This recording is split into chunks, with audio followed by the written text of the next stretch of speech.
ସହସ୍ର 700 ଅଶ୍ୱାରୂଢ଼ ଦ୍ୱିତୀୟ ଓ ସାମୁଏଲ 20 8 ସହସ୍ର ପର୍ବ ପଦାତିକ 3 ସୈନ୍ୟ ରୁ ନେଲେ। 5।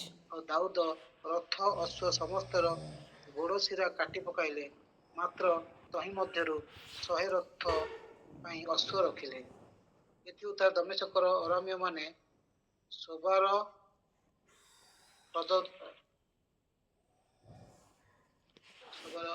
ପଦଦେଶର ରାଜାର ସାହାଯ୍ୟ କରିବାକୁ ଆସନ୍ତେ ଦାଉଦ ସେହି ଅରାମ୍ୟ ମାନଙ୍କର 22,000 ଲୋକଙ୍କୁ ଆଘାତ ଏଠି କରି ଆମେ ଦେଖୁଛୁ ଦାଉଦଙ୍କର ଯୋଉ ମିଲିଟାରୀ ଷ୍ଟ୍ରାଟେଜି ବା ପ୍ରାୱେସ୍ ବା ସାମରିକ କୌଶଳ,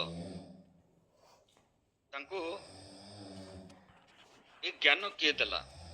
ମୋର କହିବା କଥା ହଉଛି ଏଭଳି ଭାବରେ ସେ ଯୋଉ ମିଲିଟାରୀ ଏତେ ଷ୍ଟ୍ରଙ୍ଗ ଥିଲେ, ଏ ଜ୍ଞାନ ତାଙ୍କୁ କିଏ ଦେଲା? ଗୋଟିଏ 3 ପଦରେ ଆମେ ଦେଖୁଛୁ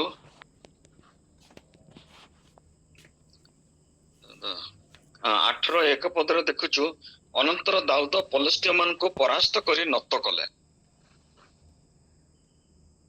ଦାଉଦ ପଲିଷ୍ଟିୟ ମାନଙ୍କ ହସ୍ତରୁ ସେମାନଙ୍କର ମାତୃ ନଗରର କର୍ତ୍ତୃତ୍ୱ ନେଲେ। ଅବିକା ଯେମିତି ଇସ୍ରାଏଲ ଗାଜାକୁ ପୁଣି ଆଉଥରେ ନିଜର ଆୟତ୍ତକୁ ଆଣିବା ପାଇଁ ଚେଷ୍ଟା କରୁଛି। ଏତେ ପରାକ୍ରମୀ ଥିଲେ ଦାଉଦ, ଜଷ୍ଟ ଗୋଟେ ମେଷପାଳକ। ଆଗରୁ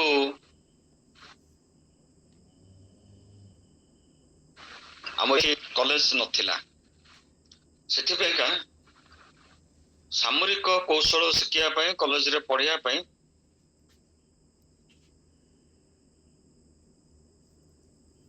এটা ତ ଇଂରେଜ ଶାସନାଧୀନ ଥିଲା। ଭାରତ ସରକାର ସବୁ ଯୁବା ସୋଲଜର ମାନଙ୍କୁ ବା ଯୁବା ମିଲିଟାରୀ ଅଫିସର ମାନଙ୍କୁ ଇଂଲଣ୍ଡ ପଠାଉଥିଲେ।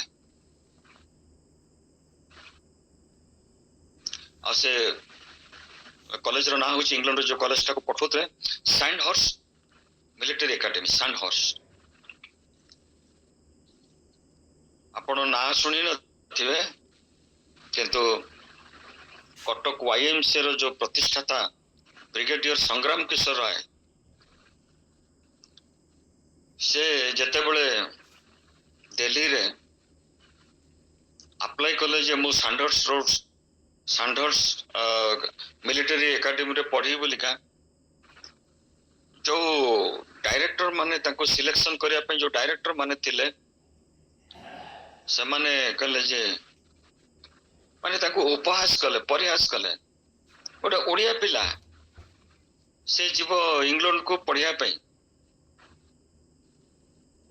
ଆପଣ ମାନେ ଆଶ୍ଚର୍ଯ୍ୟ ହେଇଯିବେ, এই ବ୍ରିଗେଡିୟର ସଂଗ୍ରାମ କେଶରୀ ରାୟ ଯେମିତି ପହିଲମାନ ମାନେ ଯେମିତି ତାଙ୍କର ଜଙ୍ଘରେ ହାତ ମାରକିରି ସେ ଆଉ ଗୋଟେକୁ ଆମନ୍ତ୍ରଣ କରନ୍ତୁ, ମୁଁ ତ ସେ ଲଢିବି, ଛିଡା ହେଇଗଲେ। ଚେୟାରରେ ବସିଥିଲେ, ଛିଡା ହେଇଗଲେ। ଏମିତି ଜଙ୍ଘରେ ଟିକେ ହାତ ମାରି ଦେଇକିରି କହିଲେ ଯେ ଆପଣ ମାନଙ୍କ ଭିତରୁ କେହି ଯଦି ଆସୁଛନ୍ତି ମୋ ସାଙ୍ଗରେ ବର୍ତ୍ତମାନ ଫାଇଟ କରିବା ପାଇଁ, ଚାଲ ଆସନ୍ତୁ। କଣ ଏ ଓଡିଆ ପିଲା କରିପାରିବ ଆପଣ ଦେଖିବେ। ଗୋଟେ ଇଣ୍ଟରଭ୍ୟୁ ବୋର୍ଡରେ ଜଙ୍ଘରେ ହାତ ମାରିକିରି ତାଙ୍କୁ ସେ ବୋର୍ଡ ବାଲାଙ୍କୁ ଡାକୁଛନ୍ତି, କେହି ଯଦି ଆପଣ ପାରୁଛନ୍ତି ମୋ ସାଙ୍ଗେ ଆସନ୍ତୁ, ଫାଇଟ କରିବେ। କେହି ସାମ୍ନା ସାମ୍ନି ଫାଇଟ ହବ। You are selected. ତାଙ୍କୁ ସିଲେକ୍ଟ କରାଗଲା, ପଠା ହେଲା। ସେଠୁ ପଢିକି ସରିଲା ପରେ ଆଜି କଟକରେ ଯୋଉ YMCA ପ୍ରତିଷ୍ଠା ହେଇଛି, ସେ ହିଁ କରିଛନ୍ତି, ବ୍ରିଗେଡିୟର ସଂଗ୍ରାମ କେଶର ରାୟ। এটা କହିବାର ଉଦ୍ଦେଶ୍ୟ ହଉଛି ଯେ ଦାଉଦଙ୍କର ଯୋଉ ମେକିଂ ବା ଦାଉଦ ଯେଭଳି ଭାବରେ ବନା ହେଇଛନ୍ତି,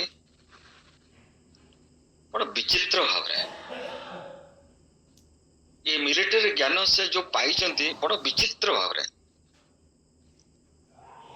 କୋଉଠି ଗୁମ୍ଫାରେ, କୋଉଠି ପଡିଆରେ, କୋଉଠି ମରୁଭୂମିରେ, ଖାଦ୍ୟ ନାହିଁ, କାମକ ନାହିଁ, ଭୋକ ଶୋଷ ଉପାସରେ ଦୌଡା ଧାପଡା କରିକିରି ସାଉଲ ପାଖରୁ ବଞ୍ଚିଛନ୍ତି।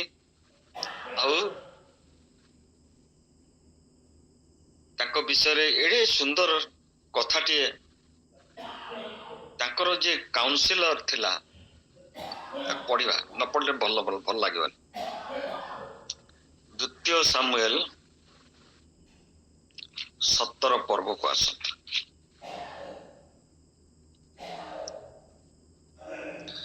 ସେଇ ସମୟରେ କଣ ହେଇଛି,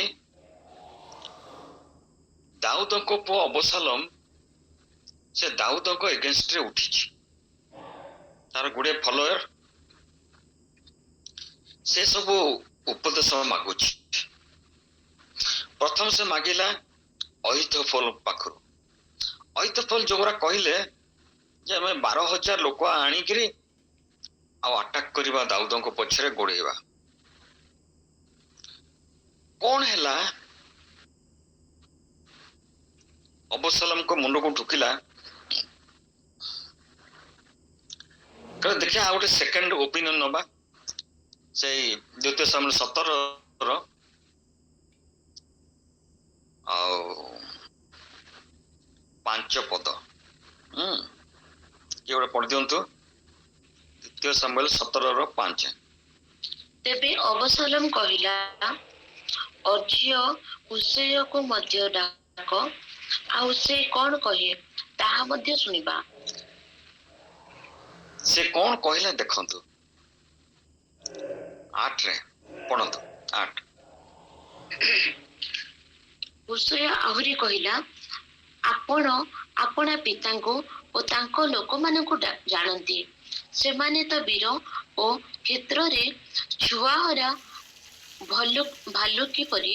ସେମାନେ ଉଗ୍ର ହୋଇଥିବା, ପୁଣି ଆପଣଙ୍କ ପିତା ଯୋଦ୍ଧା ଓ ସେ ରାତ୍ରିରେ ଲୋକମାନଙ୍କ ସଙ୍ଗେ ରହିବେ ନାହିଁ। ଦେଖନ୍ତୁ, ଆମେ ଫାଷ୍ଟ ଦେଖିଲୁ ସେ ଗୋଟେ ରାଜାକୁ ଜୟ କଲେ। ତାର ଯେତେ ଘୋଡା ଫୋଡା ଥିଲା ନିଜ ପାଇଁ କିଛି ଭଲ ଘୋଡା ରଖିଦେଲେ, ଆଉ ଅନ୍ୟ ଘୋଡା ମାନଙ୍କର ସେ ତଳୁ ତାର ଖୁରା ଉପରେ ଅଛି ଯୋଉ ଟେଣ୍ଡନଟା ହାଡ ସଙ୍ଗେ ଥାଏ ତାକୁ କାଟିଦେଲେ। ଛୋଟ ସର୍ଜରୀ, କିନ୍ତୁ ଜୀବନ ସାରା ସେ ଘୋଡା ଅକାମୀ ହେଇଯିବ। କାରଣ ସେ ସମୟରେ କିଛି ସେମିତି ସାଇନ୍ସ ଟେକ୍ନୋଲୋଜି ଡେଭଲପମେଣ୍ଟ ଥିଲା ତାକୁ ମେଡିକାଲ ନବା ପାଇଁ। ତେଣୁ ଆମେ ଫାଷ୍ଟ ପଢିଲୁ ଦ୍ୱିତୀୟ ସାମୁଏଲ 8:4। ମୁଁ ତାର କମେଣ୍ଟ୍ରି ପଢୁଥିଲି, ସେଠି ଲେଖା ହେଇଛି ସେତେବେଳର ଯୁଦ୍ଧର ସିଷ୍ଟମ ଥିଲା ଯାହା ପାଖରେ ଘୋଡା ବେଶୀ ସେ ସେଇ ଅନୁପାତରେ ରଥ ବନାଏ। କାରଣ ତ ଡିଜେଲ ଇଞ୍ଜିନ ନଥିଲା କି ପେଟ୍ରୋଲ ଇଞ୍ଜିନ ନଥିଲା, ସେ ରଥକୁ ଟାଣିବ କି? ଘୋଡା ଟାଣିବ। ଆଉ ସେ ଯୋଉ ରାଜାର ଏଇ ସବୁ କ୍ଷତି କଲେ, ସେ ରାଜା ଫାଷ୍ଟ ହାରିଥିଲା। ମୁଁ ସେ ଡିଟେଲ ଯିବାକୁ ଚାହୁଁନି। ସେକେଣ୍ଡ ଟାଇମ ପୁଣି ତାର ବଳ ବଢେଇକିରି ଆଉ ଥରେ ଆସିକିରି ଆଟାକ କରିଛି, କିନ୍ତୁ ଦାଉଦ ତାକୁ ପରାସ୍ତ କଲେ। ପରାସ୍ତ କରି ସେ ଚିନ୍ତା କରୁଛନ୍ତି ଏ ଲୋକ ପୁଣି ଥାର୍ଡ ଟାଇମ ବି ଆସିପାରିବ। ତାର ଘୋଡା ମାନଙ୍କୁ ସବୁ ଛୋଟେଇ ଦେଲେ ବା ଛୋଟା କରିଦେଲେ। ଆମ ଭାଷାରେ, ଇଂରାଜୀରେ ହଉଛି ହ୍ୟାମଷ୍ଟ୍ରିଙ୍ଗିଂ। ତାମାନେ ସେ ତାଙ୍କର ଯୋଉ ହାଡର ଯୋଉ ଟେଣ୍ଡନଟା ଲାଗିଛି ତାକୁ କାଟିଦେଲେ। ଯାହାଫଳରେ ସେ ଜୀବନ ସାରା ଆଉ ସେ ଠିକରେ ଦୌଡ଼ିବା ତ ପଛ କଥା, ସେ ଚାଲି ବି ପାରିବନି ଠିକରେ। ଯେ ନ ଚାଲି ପାରିବ, ବାଧ୍ୟ ହେଇକିରି ସେମାନେ ତ ଆଉ ଏମିତି ଅସୁସ୍ଥ ଘୋଡାକୁ ଖୋଇ ପିଇକି ରଖିବେନି, ତାକୁ ମାରିଦେବେ। ତେଣୁ ତାଙ୍କର ମିଲିଟାରୀ ଶକ୍ତି କମିଗଲା। ୟାକୁ ପଢୁଥିଲେ ମାନେ ଇଣ୍ଟରେଷ୍ଟିଂ ଲାଗୁଥିଲା। ଏ ଦାଉଦ କୋଉ ମିଲିଟାରୀ କଲେଜ ପଢିଲେ ଯେ ଏତେ ଜ୍ଞାନ ତାଙ୍କର ଆସିଲା? ନିଜ ପାଇଁ ଭଲ ଘୋଡା ସବୁ ରଖିଦେଲେ, ଆଉ ଅନ୍ୟ ସବୁକୁ ଛୋଟା କରିଦେଲେ। ବାସ୍ ନେକ୍ସଟ ଟାଇମ ତାର ତଳକୁ ଟିକେ ଆସିଲା ବେଳକୁ ଆଉ ଗୋଟେ ଯୁଦ୍ଧରେ 22,000 ଲୋକଙ୍କୁ ମାରିଲେ। କାରଣ ତାଙ୍କ ମିଲିଟାରୀ ପାୱାର ବଢିଗଲା। ସେ ରାଜା ପାଖରୁ ଯୋଉ ସବୁ ପାଇଲେ ଜିନିଷ, ସେଥିରେ ତାଙ୍କର ପାୱାର ବଢିଗଲା, ଆଉ ସେ ଜିତି ପାରିଲେ।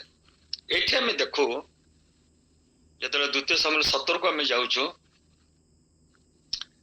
ସେ ହଉଛନ୍ତି ଆପଣଙ୍କର ପିତା ଜଣେ ଯୋଦ୍ଧା। ସେ ରାତ୍ରିରେ ଲୋକମାନଙ୍କ ସାଙ୍ଗରେ ରହନ୍ତିନି।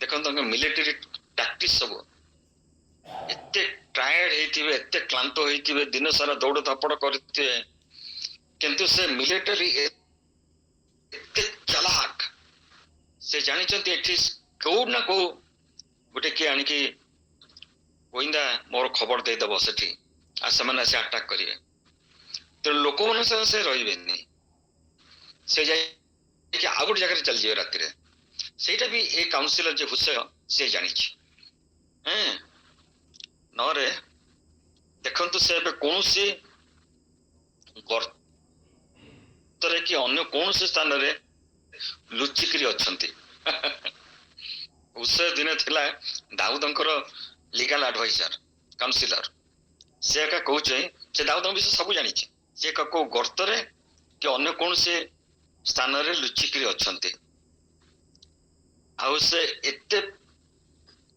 हाँ 10टा बहुत बढ़िया जो विक्रमशाली हृदय सिंहर हृदय तुल्य से मध्य दाऊदंक विषय सुनले नितांत तरली जीव डरियो बोले खाएनी मेल्ट तरली जीव कारण आपण को पिता जे वीर द्वितीय समय 17:10 आपण को पिता जे वीर आ तांको संगी माने जे विक्रमशाली लोक यह समुदाय इस्राएल जानती ये सकाळर प्रार्थना रे मो ई सब पढेबर माने कोन प्रभु गढ़ती मोर कहया उद्देश्य होचे प्रभु दाऊदं को गढ़िले बहुत वर्ष लगिला दाऊदं को बहुत कष्ट करिया पड़ला दाऊद निजे भी बुझी पार नथिले जे काहे क्या भीतर दे कि सो जाउछथि आज मोर सब्जेक्ट मैटर होचे आमे बुझी पारुना आ सेटा पे का द्वितीय आमे नबा मार्क 4 पर्वर 26-29 मार्कर 4 पर्व 26-29 जे पर्यंत पढ़त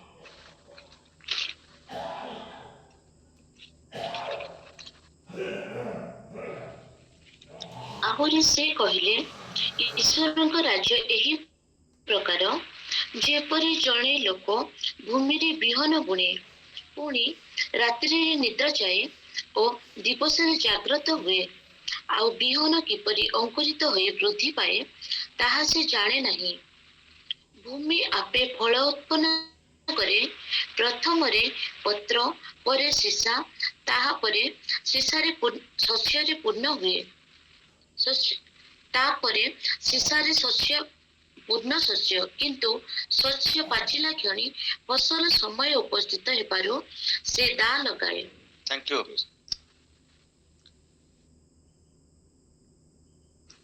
ताहा से जाने नहीं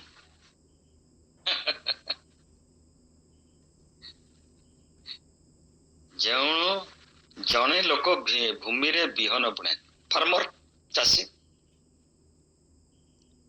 କିନ୍ତୁ କେମିତି ଗଛଟା ହୁଏ ଫଳ ଧାରଣ କରେ ତାହା ତାକୁ ଜଣା ନାହିଁ ମତେ ଏଇ ୱାର୍ଡଟା ବହୁତ ଭଲ ଲାଗିଲା ପ୍ରଥମରେ କଣ ହବ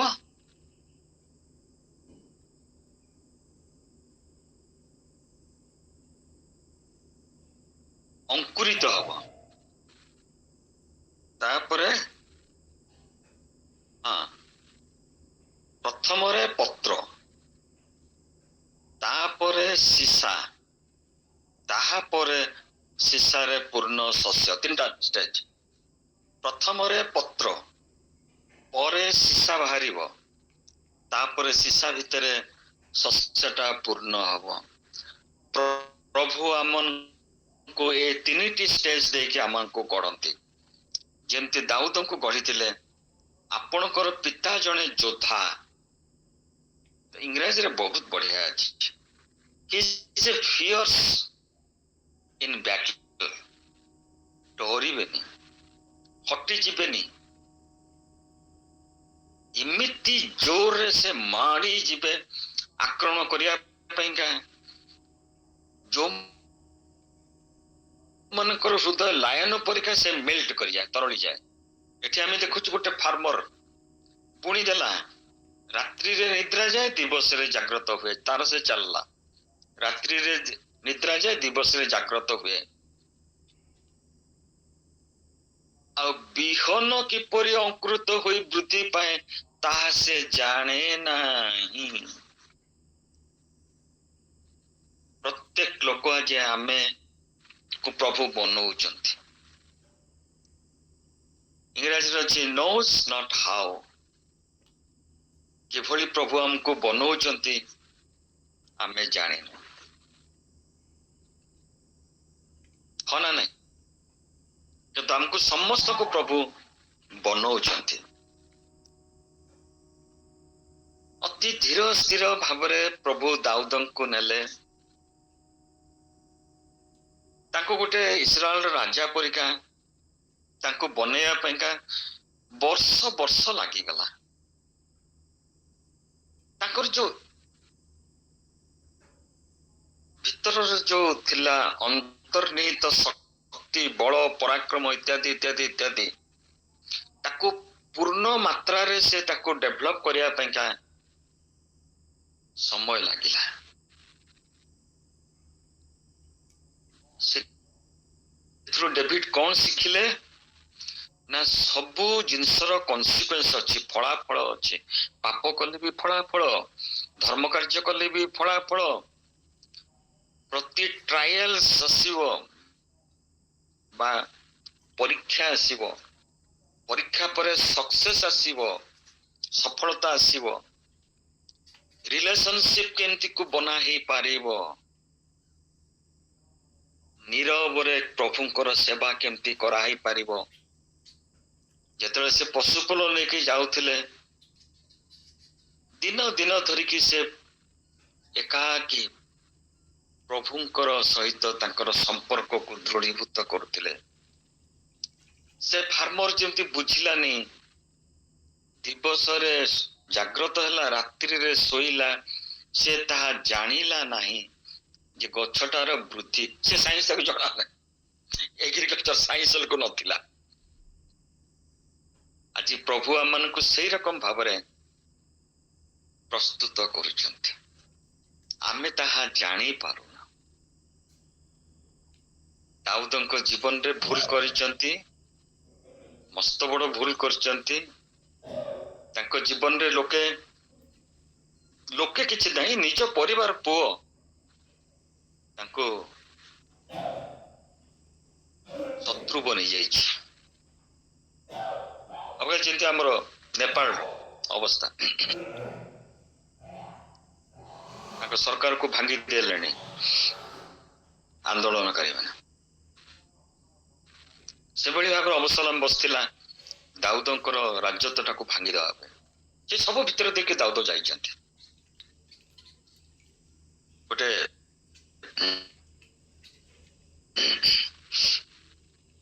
ତୁଲସା ଓକ୍ଲାହାମା, ଆମେରିକାର ଯୋଉ ଜାଗା ଯୋଉଠି ଆମର ଚୈତନ୍ୟ ନାୟକ ଭାଇ ଅଛନ୍ତି, ଟ୍ରେନିଂ ନଉଛନ୍ତି ବା ପଢୁଛନ୍ତି, ସେଇ ଜାଗାଟା।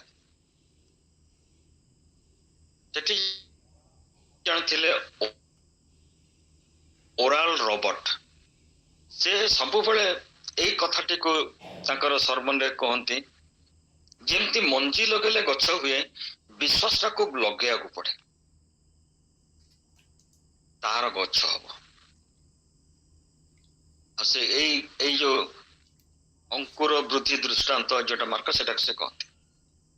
ମୁଁ ଚୈତନ୍ୟ ଭାଇଙ୍କୁ ପଚାରୁଥିଲି, ମୁଁ କହିଲି ଭାଇ ସେଠି ଓରାଲ ରବର୍ଟଙ୍କ କିଛି ଅଛି ନା? ରେ ବାପରେ, ତାଙ୍କର ଯୋଉ ସେମିନାରଟା ବହୁତ ସବୁଠୁ ବଡ, ତୁଲସା ଓକ୍ଲାହାମାରେ ଓରାଲ ରବର୍ଟଙ୍କ ସେମିନାର ସବୁଠୁ ବଡ।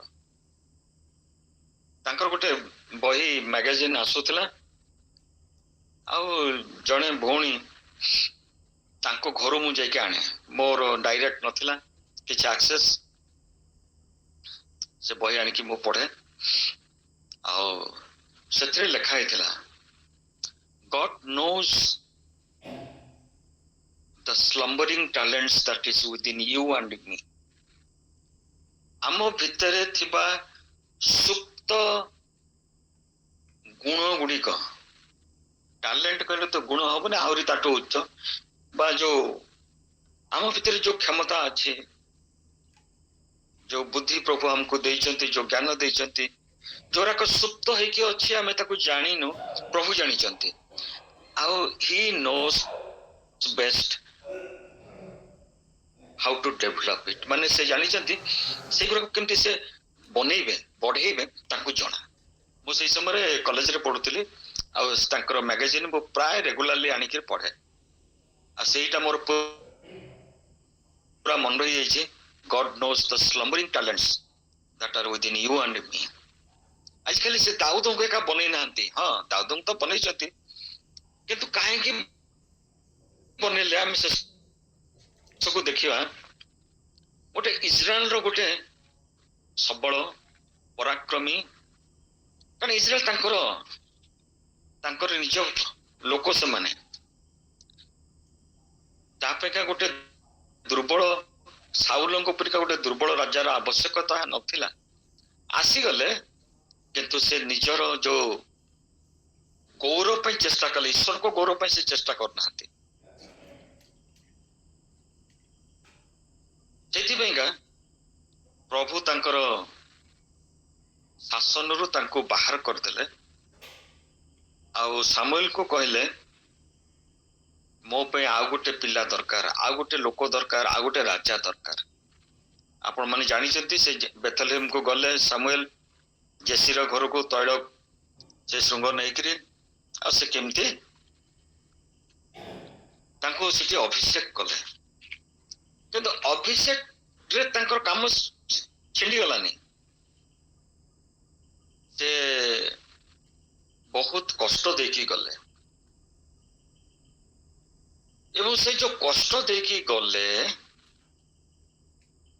प्रभु तांको सेठी बनौथिले नहले से उसी अबसलोम को एक कथा कहि नथंता जे तमरो बापा गोटे योद्धा गोटे भल्लुकीर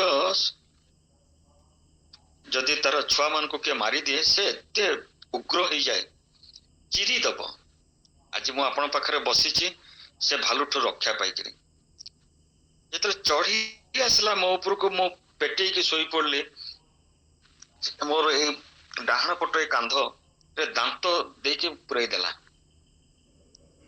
किंतु गोटे हेले स्क्रैच भी हेनी आमंजली हॉस्पिटल जतला गली कहले एटा fast case without any scratch गोटे गोटे को भालू ताड़ी देथिबो जे गज कोना गोटे कइंची रे देकी भर्ती करके तो ड्रेसिंग करा जाए किंतु मो ऊपर सवार हला ता पार्टी रे मो कांधटा को राइट हैंड साइड कांधटा मोटे टी शर्ट पिनतेले पुरेला किंतु किछि करनी दानिएल रो केस परिका मोर केस हला से भारी उग्र कहया कथा होची भल्लू भालू भारी उग्र दाऊद युद्ध रे से रकम उग्र ता शत्रु मान को आउ दाऊदंकर जीवन रे गोटे जगह भी से केबे हेले हारी नांती सब बेले प्रभु को ऊपर निर्भर करती प्रभु को पचारि कि जुआड़ जीवा कथा से जीवे किंतु आमने देखु प्रभुंकर गोटे बड़ विषय मनीष भूल करि पारे किंतु प्रभुंकर जो इच्छा प्रभुंकर जो योजना से अटकी जीवनी गोटे सुंदर कथा से आसिक सामुएल को कहते केते दिन तुम साउल पे क्रंदन कर लगे how many days you will grieve for Saul आउ गोटे लोक को पाई प्रभु सब बेले रिप्लेस कर पारंती मन रखतु तांकर राज्य कार्य पैका जे अयोग्य हो गला तांको बेसी समय लागेनी तांको बाहर करिया पे आमे हमरो पास्ट फेल्योर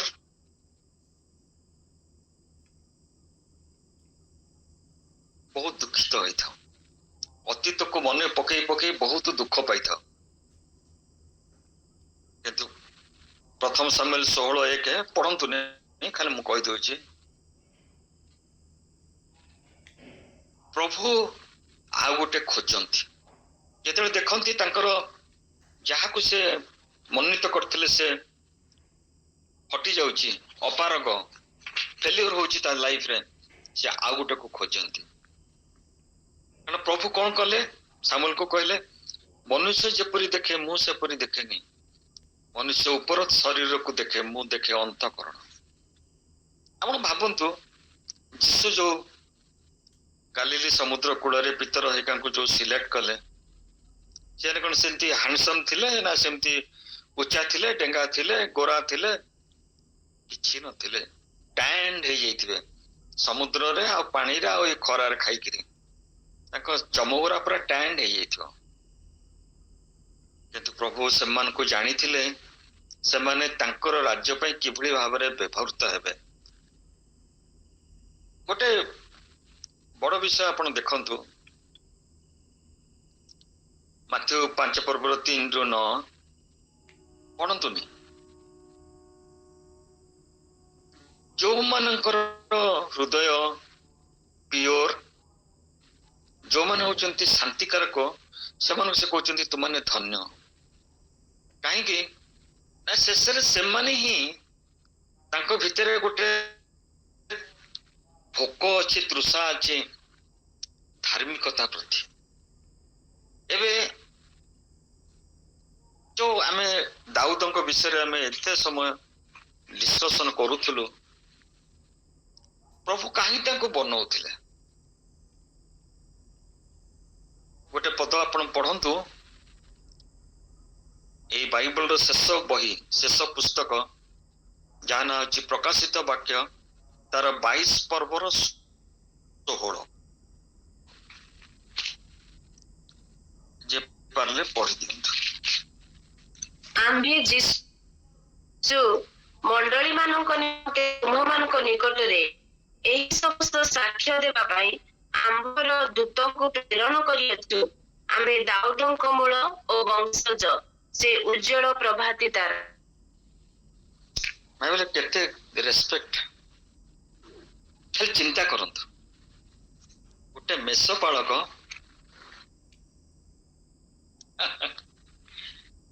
ପ୍ରଭୁ ତାକୁ କୋଉଠି ନେଇ କୋଉଠି ପହଞ୍ଚେଇ ଦେଲେ, ତାଙ୍କ ନାମ ସାଙ୍ଗରେ ଯୋଡ଼ିଦେଲେ। ଦାଉଦଙ୍କର ମୂଳ, ଏ ପଦଟି ମତେ ଏତେ ଖୁସି ଲାଗେ। ଓ ବଂଶଜ, ଆମର କିଛି କ୍ରେଡିଟ ନାହିଁ ଭାଇ ଭଉଣୀ, କିନ୍ତୁ ପ୍ରଭୁଙ୍କ ପାଖକୁ ଗଲେ ସେ ଆମକୁ ବେଶୀ କ୍ରେଡିଟ ଦେବେ। ମୁଁ ପରା ଭୋକରେ ଥିଲି, ମତେ ଖାଇବାକୁ ଦେଲୁ। ମୋର ବସ୍ତ୍ର ପାର ନଥିଲା, ମତେ ଗୋଟେ ବସ୍ତ୍ର ଦେଲୁ। ଇତ୍ୟାଦି ଇତ୍ୟାଦି ଆମକୁ ସେ କ୍ରେଡିଟ ଦେବେ। ଡେଭିଡକୁ ସେ, ଦାଉଦଙ୍କୁ ସେ ବନେଇଛନ୍ତି। କଣ ପାଇଁ ଜାଣିଥିଲେ? ପଢିଲେ ପାରେ ଓକେ। ଶେଷରେ ତ୍ରାଣକର୍ତ୍ତାଙ୍କ ନାଁ ସାଙ୍ଗରେ ତାଙ୍କର ନାଁ ଜଡିତ ହବ। ସାଉଲଙ୍କର ନାଁ ଜଡିତ ହବନି, ଆଉ କାହାର ନାଁ ଜଡିତ ହବ। ଦାଉଦଙ୍କର ମୂଳ ଓ ବଂଶଜ, ସେଇ ଉଜ୍ଜଳ ଉଜ୍ଜଳ ପ୍ରଭାତି ତାରା କୋଉଠି? ଏଇ ଜଗତର ଗୋଟେ ମେଷପାଳକ ନାଁ ସାଙ୍ଗରେ ତାଙ୍କର ବଂଶ। ପ୍ରେଜ୍ ଦ ଲର୍ଡ। ପ୍ରଭୁ ଆମକୁ ସବୁବେଳେ ଆମର ଜୀବନ ପାଇଁକା ସେ କେତେ ଚିନ୍ତା କରନ୍ତି, ସେଥିରୁ ଚିନ୍ତା କରନ୍ତୁ। ଆଉ ଗୋଟେ ପଦ ବାହାର କରନ୍ତୁ, ପ୍ରକାଶିତ ବାକ୍ୟ 19:16।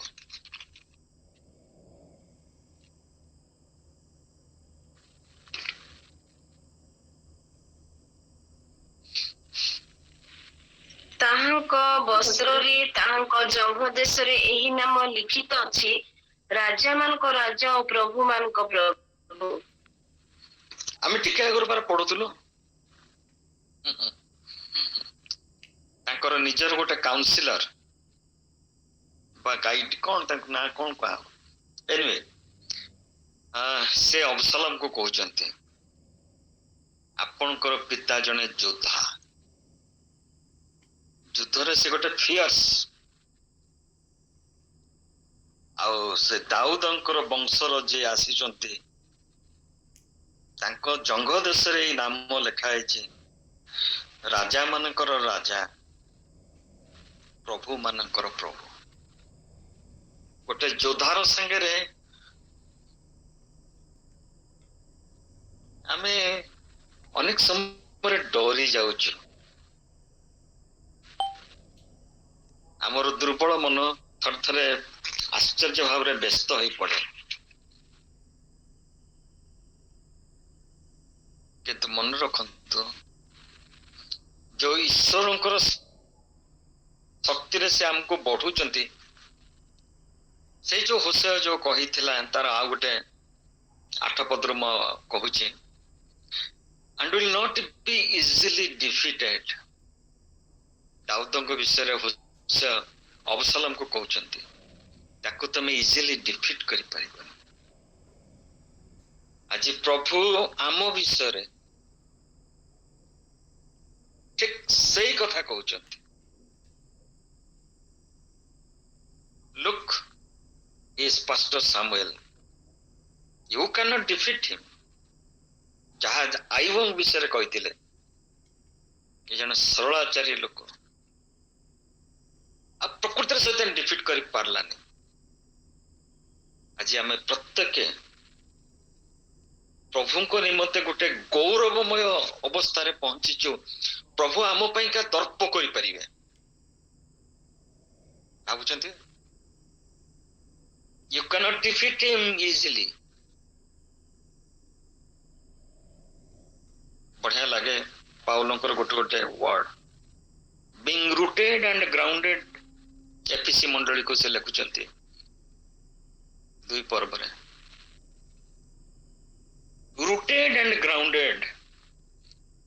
ଈଶ୍ୱରଙ୍କ ଠାରେ ବଦ୍ଧ ମୂଳ ହେଇକି ଆମ ଜୀବନ ବନା ହଉଛି। ଓଡିଆ କେତେଟା ଜାଗାରେ ଭଲ ଟ୍ରାନ୍ସଲେସନ, ଆଉ କେତେ ଜାଗାରେ ଏତେ ମତେ ଖୁସି ଲାଗେନି, କିନ୍ତୁ ଇଂଲିଶଟା ମତେ ବହୁତ ଖୁସି ଲାଗେ, being rooted and grounded। ଆମ ଚେରଟାକୁ ଏମିତି ପ୍ରଭୁ ଭର୍ତ୍ତି କରିଛନ୍ତି ଭିତରେ, ଆମଙ୍କ ଜୀବନ ଦ୍ୱାରା ପ୍ରଭୁ ଗୌରବାନ୍ୱିତ ହଉଛନ୍ତି। ସେ ଦର୍ପ କରି କହୁଛନ୍ତି, he will not be defeated easily। ପାରିବନି ତାକୁ। ଏ ହଉଛି ଈଶ୍ୱରଙ୍କର making. This is the making of God। ଆମ ପ୍ରତ୍ୟେକଙ୍କ ଜୀବନକୁ ସେ ଏଭଳି ଯୋଦ୍ଧାର ପରିକା ବନଉଛନ୍ତି, ଅନ୍ୟମାନେ ସାକ୍ଷ୍ୟ ଦେବେ। ସେଟା ପଳେଇ ଯାଏ। କାହା ବିଷୟରେ ଲେଖା ହେଇଛି? ଦାଉଦଙ୍କ ବିଷୟରେ ହୋସେୟ କହୁଛନ୍ତି, ଯେତେବେଳେ ତାଙ୍କର ବଂଶଜ ଆସିଲେ ଯୀଶୁ, ସେ ବି ରାତିରେ ଶୋଇଲେ ନାହିଁ। ସନ୍ଧ୍ୟା ହୁଅନ୍ତେ ସେ ପାହାଡକୁ ଚାଲିଗଲେ। That is the making।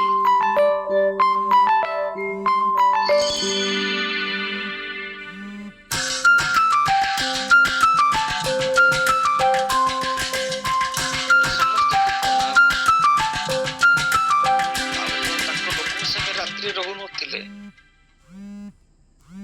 ଲୁହ ମୁଁ ପିଇଛି, ଆକୁଳେ କାନ୍ଦିଛି କେତେ ଦିନ ରାତି।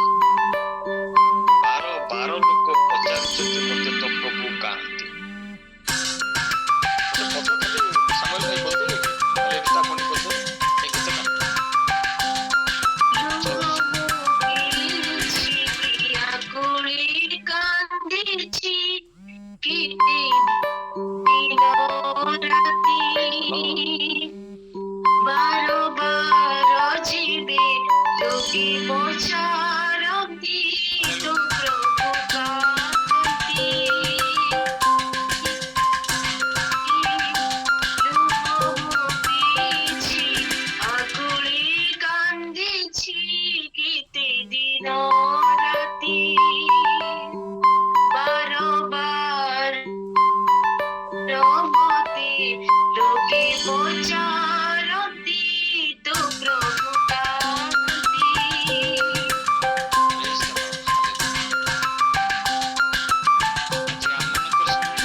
ଆଜି ଆମମାନଙ୍କର ସେଇ ଯୋଉ ନିରବରେ ଯୋଉ ଈଶ୍ୱରଙ୍କ ସହିତ ସମ୍ପର୍କ, ରାତ୍ରି କାଳରେ ସମସ୍ତେ ଶୋଇଲା ବେଳେ ଦାଉଦ ରହୁନଥିଲେ, ପଳେଇ ଯାଉଥିଲେ। ତାଙ୍କର ସମ୍ପର୍କ ଥିଲା ସେ ଲୁହ କେତେ କମେଇଛି, ସେଇଠୁ ସେ ବଳ ଥିଲେ। ପାଇଁକା ଆମେ ଉଠିଲୁ ବା ରାତି ସାରା ଆମେ ଚେଇଁଛୁ ଆଉ ଏଇ ସବୁ କାର୍ଯ୍ୟକ୍ରମରେ ଭାଗ ନଉଛୁ, କିନ୍ତୁ ତାଙ୍କର ସେଟା ଅଭ୍ୟାସ ଥିଲା। ସେ ଅଭ୍ୟାସରେ ସେ ଯୋଉ ବନିଲେ ସାଧା ଲୋକ ହେଇକି ବନିଲେନି, ଅଦ୍ଭୁତ ଗୋଟେ ସେ ବିକ୍ରମଶାଳୀ ହେଇକି ବନା ହେଲେ, ଯାହାଙ୍କ ସାଙ୍ଗରେ ଆମ ତ୍ରାଣକ ତାଙ୍କର ନାଁ ଜଡିତ ହେଇଗଲା। ପ୍ରିୟ ଭାଇ ଭଉଣୀ ମାନେ, ଜୀବନର ସବୁ ଅବସ୍ଥାରେ ପ୍ରଭୁ ଚାହାନ୍ତି ଆମେ, ସେ ଯେମିତି ହୁସେ କହିଥିଲା, he will not be easily defeated। ପ୍ରଭୁ ଚାହାନ୍ତି ଯେମିତି ଆମେ କେତେବେଳେ ହେଲେ ପରାସ୍ତ ହବୁ ନା, କାରଣ ରାତ୍ରି କାଳରେ ସେ ତାଙ୍କ ଲୋକଙ୍କ ସାଙ୍ଗେ ରହୁନଥିଲେ, ପାହାଡକୁ ପଳଉଥିଲେ। ଯୀଶୁ ମଧ୍ୟ ପାହାଡକୁ ପଳଉଥିଲେ। ଆମର ମଧ୍ୟ ଜୀବନରେ ସେ ପାହାଡ ଯିବାର ଅଛି। ଏତେ ଶକ୍ତି ମିଳିବ, ଆମର ପର ପିଢି ସେ ଭାବିବେ ସତରେ ଏଇ ଲୋକଟା ଏତେ ଶକ୍ତିଶାଳୀ କେମିତି ହେଲା। ପ୍ରତ୍ୟେକଙ୍କ ନିମନ୍ତେ ପ୍ରଭୁ ତର୍ପ କରୁଛନ୍ତି, ଏ ଗୋଟେ ବିକ୍ରମଶାଳୀ ଲୋକ। ଆଉ ଶେଷରେ ସେ ଜଙ୍ଗ ଦେଶରେ ତାଙ୍କ ନାଁ ରହୁଛି ରାଜା ମାନଙ୍କ ରାଜା, ପ୍ରଭୁ ମାନଙ୍କର ପ୍ରଭୁ। କାରଣ ସେ ଚାହାନ୍ତି ସେଇ ରକମ ଭାବରେ ବିକ୍ରମଶାଳୀ ଲୋକମାନଙ୍କର ପ୍ରଭୁ ହବା ପାଇଁ, ସେ ବିକ୍ରମଶାଳୀ ଲୋକମାନଙ୍କର ରାଜା ହବା ପାଇଁ ପ୍ରଭୁ ଚାହାନ୍ତି। ଦୁର୍ବଳ ମନା, ଦୁର୍ବଳ ଶକ୍ତି ବିନା ପ୍ରଭୁ ରିଜେକ୍ଟ କରିଦିଅନ୍ତି, ସାଉଲଙ୍କ ପରି ରିଜେକ୍ଟ କରିଦିଅନ୍ତି। ଯାହାର ମନ ତୁମ ଠାରେ ସ୍ଥିର ଥାଏ, ସେହାକୁ ତୁମେ ସମ୍ପୂର୍ଣ୍ଣ ଶାନ୍ତିରେ ରଖିବ, କାରଣ ସେ ତୁମ ଉପରେ ନିର୍ଭର କରେ। ଏ ହଉଛି ଗୋଟେ ନିର୍ଭରଶୀଳ ଆତ୍ମାର ଜୀବନ ଭର୍ସେସ୍ ଗୋଟେ ଦୁର୍ବଳ ଚିନ୍ତାର ବା ଦୁର୍ବଳ ବିଶ୍ୱାସର ଜୀବନ। ସେମାନେ ଯେ କିଛି ପାଇବେ ବୋଲି ବିଶ୍ୱାସ କରନ୍ତି, ତାହା ପାଇବେନି, କାରଣ ତାଙ୍କର ବିଶ୍ୱାସ ଦୁର୍ବଳ। ତାଙ୍କ ପାଖରେ ଏତେ ମନୋବଳ ନାହିଁ, ଶକ୍ତିଯୁକ୍ତ ସେମାନଙ୍କ ହୃଦୟ ନୁହେଁ। ଈଶ୍ୱରଙ୍କ ଉପରେ ନିର୍ଭର କରିବା ମାନେ ସେ ଗୋଟେ ବିକ୍ରମୀ ବୀର ପାଲଟି ଯିବ। ସାମୁଏଲଙ୍କ ବିଷୟ ଲେଖା ଅଛି, ତାହାଙ୍କର ପାଟିରୁ କୌଣସି କଥାକୁ ପ୍ରଭୁ ତଳେ ପକେଇବାକୁ ଦେଲେ, ତା ମାନେ ହଉଛି ସେ ଯାହା କହୁଥିଲେ ତାହା ହଉଥିଲା। ପ୍ରଭୁ ଚାହୁଁଛନ୍ତି ଆମମାନଙ୍କୁ ସେଇଭଳି ଭାବରେ ତାଙ୍କ ନିମନ୍ତେ ବଞ୍ଚିବା ପାଇଁ। ସେ ଉଜ୍ଜଳ ଶ୍ଵେତ ପ୍ରଭାତୀ ତାରା, ଆମେ ମଧ୍ୟ ଯୋଉମାନେ ଅନ୍ୟମାନଙ୍କୁ କଢେଇ ଆଣିବା, ଆମମାନେ ମଧ୍ୟ ତାରକା ହବା। ଆସନ୍ତୁ 2-3 ଜଣ ଟିକେ ପ୍ରାର୍ଥନା ଆମେ କରିବା। ଶେଷ କରିବା ପୂର୍ବରୁ ଆମର ତ ମେନ୍ ଆରମ୍ଭ ହବ। ପ୍ରାର୍ଥନା କରିବା ପାଇଁ ଚାହୁଁଛନ୍ତି? ପ୍ରେଜ୍ ଦ ଲର୍ଡ ଭାଇ, ସେ ଗୀତଟା ମୁଁ ଆଉ ଥରେ ଗାଉଛି, ତାପରେ